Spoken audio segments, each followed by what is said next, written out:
예, 여러분 안녕하세요. 소통에 대해서 말씀을 좀 드리겠습니다.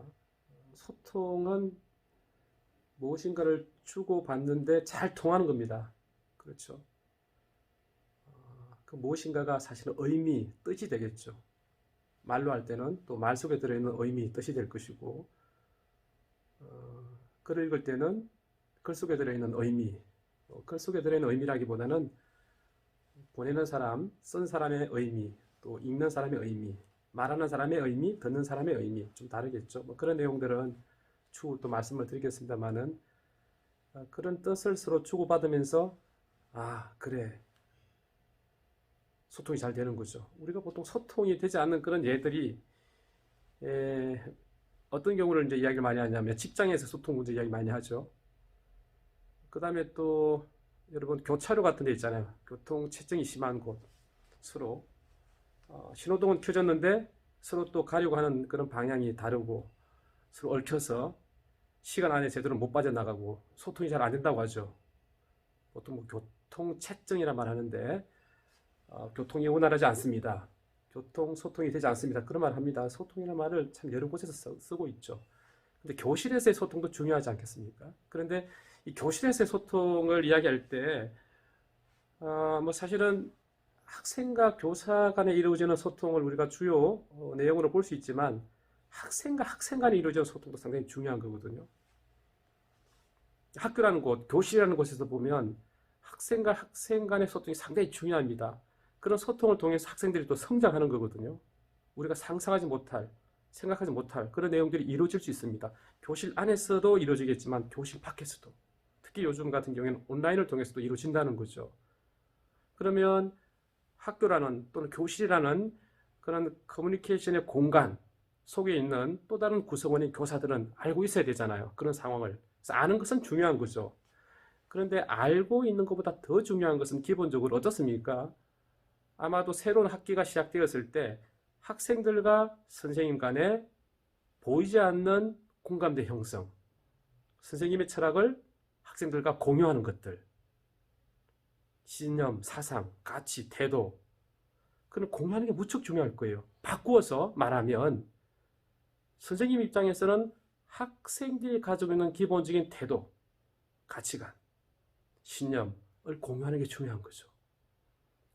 그래 또 학생들 뒤에는 또 누가 있습니까? 부모님이 계시잖아요.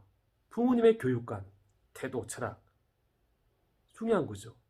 지금 우리는 아주 섬세하게 국어 교육이라고 하는 측면에서의 소통 이야기를 하고 있지만 소통이 이루어지는 그런 어떤 과정을 보면 아주 복잡한 거 아니겠습니까? 그죠? 한 개인의 문제, 교실이라는 공간, 학교라는 공간, 이 학교라는 공간은 또 사회적인 영향을 받게 되고 주고받으면서 국가적인 그런 측면도 세계적으로도 중요한 것들, 그런 게 다 영향을 받고 있잖아요. 좀 힘든 거죠, 그런 부분에서. 그래서 그렇게 놓고 보면은 소통이라는 문제를 그렇게 우리가 쉽게 접근할 수 있는 문제는 아닌 거죠. 굉장히 복잡한 그런 요인들이 많이 스며들어 있는 그런 상황입니다. 그렇게 되면 교사 입장에서 우리가 바라봐야 되니까 이 소통의 문제를 해결하기 위한 상당히 중요한 어떤 역할을 우리가 교사가 해야 된다고 보는 거죠. 그런데 교사가 혼자 하는 게 아니라 학생들과 함께 할 수 있잖아요. 이제 그런 역할들을 하기를 바라는 거죠. 그래서 저는 여기서는 소통 중에서도 국가 교육과 좀 연계해서 말씀을 드리려고 합니다. 기본적으로 뭐 다양한 측면이 있지 않겠습니까? 섬세하게 소통 자체가 무엇인지에 대해서 그 과정적인 측면을 이야기할 수도 있을 것이고, 그 다음에 또 이런 메시지가 오고 가는, 주고받는 그런 면을 이야기할 수도 있을 것이고, 또 한편으로 보면 소통이라는 것을 문화적인 측면에서 이야기할 수도 있을 거예요. 또는 뭐 인지적인 문제, 또는 심리적인 과정에 대한 문제. 왜냐하면 우리가 소통 이야기할 때 뜻이라고 이야기하지만 뜻을 주고받는다, 뜻이 이해가 된다라고 하지만 또 그 이면에는 감정적인 부분도 동원되는 거거든요. 그런 복잡한 게 있습니다. 한번 교사의 입장에서 놓고 보면 여러 가지 측면이 있겠지만 참 중요한 부분 중에 하나가 학생들의 요구를 정확하게 이해하는 건 참 중요하다고 생각해요. 요구라는 부분들. 처음에 우리 교사가 학생들 만났을 때 학생들의 상태를 정확하게 파악하는 게 중요한 거죠. 그러니까 여러분의 삶을 되돌아볼 필요도 있을 것 같아요. 소통이 안 된다라고 했을 때, 뭐 친구 간에, 부모님과의, 또는 뭐 교수와의 관계, 그걸 놓고 봤을 때, 나의 요구, 나의 어떤 바람, 그런 바람들을 상대가 잘 알고 있는가 하는 부분이죠. 그런 부분을 서로 공유하는 게 어려운 문제라고 생각이 듭니다. 왜냐하면 학생 입장에서는 자신의 욕구들을 그대로 보여주지는 않거든요. 특히나 학기 초에 처음 만난 상황에서 선생님에게 나의 어떤 바람을 쉽게 공유한다 쉽지 않은 거죠. 뭐 성인들은, 어른들은 더 그런 경우가 심하겠지만 초등학생 같은 경우에는 또 마찬가지인 거죠. 그래서 학생을 알아가는 과정, 소통의 가장 기본적인 측면에서 중요하다는 거죠. 무엇을 안다는 것, 이해한다는 것. 근데 그 이해하는 내용들이 상황에 따라 달라지지 않겠습니까? 왜냐하면 아주 다양한 상황들이 많이 있으니까요. 그래서 학생들의 요구, 이게 뭘까? 뭐 이게 본질적으로 보면, 우리 뭐 욕구는 우리가 기본적으로 뭐 매슬로우 욕구 위계 이론도 알고 있지만, 슐처 같은 경우에도요, 어딘가에 포함되고 싶은 어떤 욕구들이 있다고 보는 거죠. 소속되고 싶은 그런 욕구들. 그러니까 가정에서 당연히 부모님께서 자식이니까 당연히 여러분 부모님이니까 가족으로서의 어떤 소속된 부분을 줘야 되잖아요. 그에 대한 욕구에 대한 충족을 줘야 되는 거죠. 만약에 가정 내에서 그런 게 제대로 되지 않으면 평생 동안 소속 욕구에 대한 욕구가 상당히 강할 거예요. 그게 해소가 되지 않으면 문제가 생길 수 있는 거죠. 뭐 우리가 흔히 사랑의 욕구란 말도 하고요. 기본적으로 어렸을 때 어떤 생리적인 욕구를 충족시키지 못했다. 제대로 먹고 마시는 걸 하지 못했다. 그러면 아마 평생 동안 먹는 거에 스트레스 받으면서 살 수도 있단 말이에요. 여러 가지가 있는 거죠. 학기 초에 본인이 새로운 학급에 어떤 의미를 부여하고 싶은 게 상당히 강할 거란 말이에요. 선생님들 알고 계셔야 되는 거죠. 그런 부분들을. 그러니까 이게 우리가 교사 입장에서는 소통을 잘하는 부분을 하기 이전에 결국은 소통의 어떤 본질적인 측면을 우리가 살펴볼 필요가 있다는 거죠. 그런 부분 중에 한 가지가 학생으로서의 한 인간, 그 인간 속에는 또 내면화되어 있는, 내재화되어 있는 요구들이 있다. 그 중에 하나가 예를 드는 겁니다. 여러 가지 학자들의 또 욕구에 대한 주장도 있을 텐데 그런 부분들인 거죠. 그러면 우리가 학급의 문화를 만들잖아요. 제가 국어교육을 하고 있지만 사실은 또 중요한 것이 초등교사로서 어떻게 소통할 것인가 하는 부분이 중요하기 때문에 그 시작을 저는 한 학생을 바라보는, 이해하는 그런 측면이 중요하다고 말씀을 드리는 거죠. 그 다음에 소속되는 그런 것도 있지만 또 한편으로 보면 소속되어 있으면서 구성원들끼리 서로 조정하는 겁니다. 이렇게 하고 싶다, 저렇게 하고 싶다. 의견을 내세울 거예요. 때로는 선생님의 어떤 그런 새로운 어떤 지도 속에 들어가고 싶은 거죠. 통제를 받고 싶기도 하고 또 한편으로는 동료들 간에 자기의 어떤 역할들을 내세우고 싶어 할 겁니다. 누구나 다. 가만히 있지는 않을 거예요. 욕구 충족이 안 되는 거죠. 그런 경우에는. 컨트롤하고 싶은 그런 욕구를 가지고 있다고 보는 겁니다. 또 컨트롤 되고 싶은 그런 부분도 있을 것이고 그게 이제 소속감과 연결이 되어 있겠죠. 그리고 또 한편으로 보면 아주 기본적인 건데 사랑의 욕구죠. 뭐 인정의 욕구도 좀 연계될 수 있겠지만 누군가가 나를 좋아해주고 사랑해주고 관심을 가져주고 친근하게 대해주고 그런 내용들인 거죠. 아주 뭐 기본적인 부분인데 이건 오래된 어떤 그런 욕구의 이론의 한 요소들인데요. 또 메슬로 같은 경우에는 좀 다르죠. 뭐 그 다음에도 메슬로도 막 여러 번 개선이 되고 그랬겠지만은 여기 나와 있지는 않지만 또 자아 실현의 어떤 욕구, 성취라는 그런 욕구들도 있을 수 있잖아요. 그죠? 상당히 좀 높은 것들. 그 다음에 여기도 언급되어 있지 않지만은 사실 중요한 욕구들 중에 하나가 함께 하려고 하는 욕구가 있을 겁니다. 상당히 중요한 욕구들인 거죠. 그런 욕구들이 있다고 보는 겁니다. 이런 욕구들을 선생님이 이해하는 게 중요하다는 거죠. 소통을 위해서. 전제가 되는 게. 근데 이런 욕구들이 교사 입장에서 바라보면 부모님은 어떻습니까? 자기 자녀에 대한 욕구를 파악을 하는데 어려움이 없죠. 물론 그렇다고 또 부모님이 정확하게 파악하는 것도 아니지만 그런데 교사는 어떻습니까, 여러분?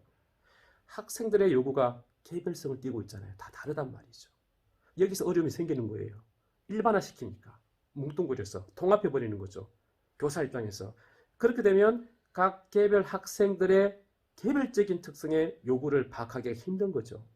그래서 학기 초에 교실 내 소통, 학생과 교사 간의 소통이 잘 이루어지도록 하기 위한 가장 기본적인 전제 중에 한 가지가 뭐냐면 뭉뚱그려서 하나로 통합하기 이전에 개별적인 학생들의 특성들, 그들의 요구사항을 파악하는 게 중요한 거죠. 이때 여러분 부모님의 도움이 필요한 거잖아요. 그러니까 우리가 사실은 학생과 교사 간의 소통 이야기를 하고 있지만 이렇게 학생과 교사 간의 소통이 이루어지기 위한 많은 전제들이 존재하는 거죠. 부모님의 도움 없이. 그러니까 우리가 또 부모님하고 소통해야 되는 거죠. 중요한 문제 아니겠습니까?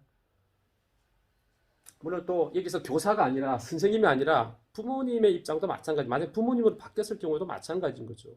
부모님이 우리 자녀의 욕구들이 무엇인지 알아야 되는 거죠. 그런 욕구들을 내가 잘 충족시켜주고 있는가, 만족시켜주고 있는가, 그거는 우리가 생각해 봐야 되는 거죠.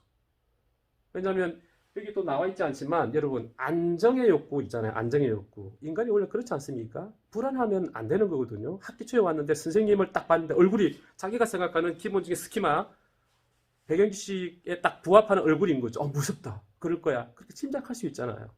그걸 깨트려 줘야 되는 거거든요. 사실은.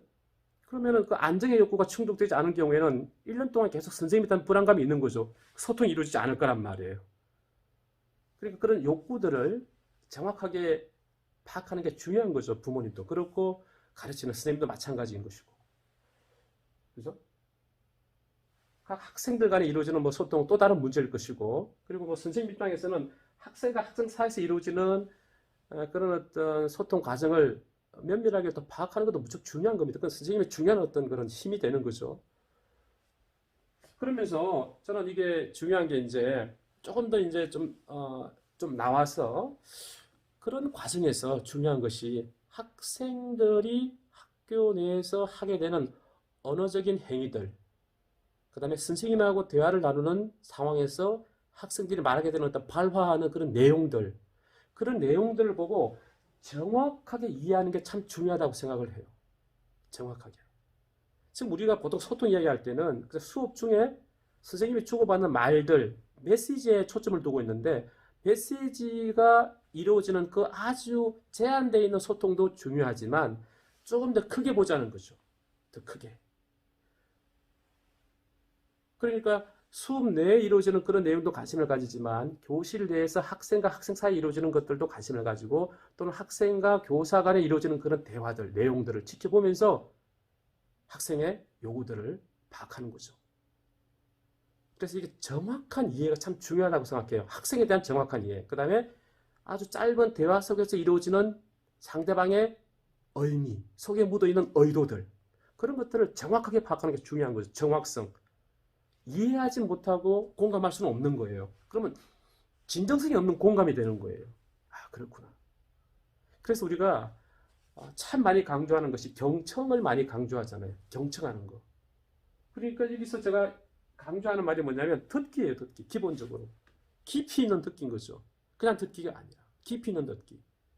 내용도 정확하게 아는 것도 중요하고 상대방이 이런 내용을 왜 말할까에 대한 전반적인 분위기와 상황과 의도와 목적까지 생각하는 깊이 있는 듣기가 필요하다는 거죠.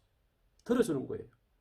대부분 사람들은 공감하고 표정, 몸짓을 이야기하고 있지만 그런 몸짓도 상대방 입장에서는 의미 있게 받아들이는데 본질적으로 바라보면 상대방이 하는 그 말의 내용과 그 말의 내용이 나오게 되는 배경, 맥락, 상황 맥락, 종합적인 거죠. 사회 문화적인 어떤 그런 맥락들, 그런 것들을 이해하는 게 상당히 중요한 거죠. 학생과의 대화에서 그 대화를 하게 되면 그 어떤 상황을 이해하기가 쉽거든요. 그런 부분도 상당히 중요한 거죠. 예를 들면 그런 거죠. 이런 깊이 있는 듣기라는 부분을 하게 되면 그 다음에 여러분 우리가 갖춰야 될 태도가 정말로 소통을 원하고 바라는 그런 입장에서 바라보면 공감이라는 부분을 느끼면서 접근하는 게 좀 다르지 않겠습니까? 공감한다라고 하는 거. 이 교사의 어떤 태도인 거죠. 그렇게 하도록 하는 태도가 중요한 거죠. 존중은 뭐 아주 기본적인 겁니다. 그죠? 여러분 누구나 존중받고 싶어 하잖아요. 교사가 이걸 알아야 되는 거죠. 부모님들이 알아야 되는 거죠. 사실은. 누구나 존중받고 싶어 한다는 거죠. 사실은 다른 사람한테 존중받는 것도 중요한데 자기 자신이 자기 자신을 존중할 수 있는 거거든요. 그런 부분들을 깨워줘야 되는 거죠. 부모도 그렇고 우리도 마찬가지죠. 푹 빠져 있는 거죠. 누군가의 이야기를 들을 때 빠지는 거죠. 순간순간, 매 순간순간. 그러니까 늘 우호적인 어떤 마음으로 대해줘야 되겠죠. 그리고 보통 우리가 소통 이야기 할 때 열린 마음이란 말 많이 합니다. 열린 마음으로 다가가자. 그 열린 마음의 의미는 내가 가지고 있는 기본적인 도식, 스키마, 나의 지식이 있지 않겠습니까? 그것으로 받아들일 수밖에 없잖아요, 우리가. 그것으로 우리가 이해하고 해석하고 판단할 수밖에 없는데 그런 부분을 좀 미루자는 거죠. 특히 학생과의 만남에서. 이런 부분이 지금 전제가 되는 겁니다. 교육과정에 나와 있는 내용을 보면 저 연결을 또 시킬 수가 있어요. 2학년, 1, 2학년 글인데요. 아래 내용을 보면 자신의 감정을 표현하며 대화를 나눈다. 감정을 표현하며 대화를 나눈다. 소통의 기본인 거죠. 마음이, 감정이 드러나는 대화. 필요한 거겠죠. 우리가 이게 교과서를 통해서 지도를 하고 있지만 선생님께서 소통에 관심이 있는 그런 상황이라면 이런 부분도 생각할 수 있겠죠. 그죠? 학생들하고 대화를 나눌 때 서로의 감정을 이렇게 표현하면서 대화를 나누는 거 필요하다. 그 다음에 듣는 이를 바라보며 바른 자세로 자신 있게 말하는 것들. 왜냐면 말을 할 때도 결국은 듣는 사람을 고려해야 되는 거니까 소통의 기본이 되겠죠. 듣기 말하기 교육을 통해서도 이렇게 소통의 기본적인 기능, 태도를 가르치는 거죠. 말하는 이와 말의 내용에 집중하면 듣는다. 중요한 거죠, 여러분. 오늘 제가 말씀드렸던 내용 중에서 상대방을 이해하는 것, 또 상대방이 말하는 그 내용을 이해하는 것, 이해가 중요하다. 그런 말씀 드렸잖아요. 말하는 이와 말의 내용에 집중하며 듣는다. 상당히 중요한 것도 경청의 기본입니다. 말하는 이와 말의 내용에 집중하며 듣는다. 이제 3, 4학년군에서는 예의를 지키며 듣고 말하는 태도, 예의 지키는 것들. 소통의 기본인 거죠. 적절한 표정, 몸짓, 말투로 말하는 것들. 그 다음에 회의에서 의견을 적극적으로 교환해야 되겠죠. 그런 분위기를 만들어가는 게 중요하다는 이야기고요. 대화의 즐거움을 아는 게 중요한 거죠. 이렇게 대화를 나누니까 참 좋다, 행복하다, 즐겁다. 그 다음에 5, 6학년 정도는 조금 더 심도 있는 그런 내용을 가르치게 되는데 상대가 처한 상황을 이해한다. 이제 교실에서 소통을 강조하는 담임교사 입장에서는 상대가 처한 상황을 이해하기 위한 노력이 필요한 거죠. 이게 이제 5학년, 6학년에서 배울 내용이 아니라 실제 교사 입장에서는 1학년, 2학년 교실에서도 우리 학생들이 있는 그런 상황을 이해하기 위한 노력은 해야 되는 거죠. 공감하는 부분, 그래서 듣기, 태도를 진위대로 이제 가르치는 내용입니다. 이 내용들은 의견을 제시하고 함께 조정하며 도의한다. 그러니까 교육과정 내용에도 그렇게 나오지만 기본적으로 우리가 국어과 교육을 통해서 교실 내의 소통이 이루어질 수 있도록 듣기 말하기 교육에 대한 내용이긴 하지만 우리의 어떤 그런 노력 중점 부분이 필요한 것이죠. 소통이라는 부분을 놓고 보면. 그래서 이제 교육과정도 연계되어 있다. 그런 말씀을 드리고요. 학생에 대한 이해, 본질적인 면을 바라보는 어떤 관점들, 그런 것들이 우리가 소통이 이루어지도록 하는 그런 전제 조건들인 거죠. 그런 조건들을 우리가 알기 위한 노력을 해야 된다. 그런 말씀을 드립니다. 네, 감사합니다.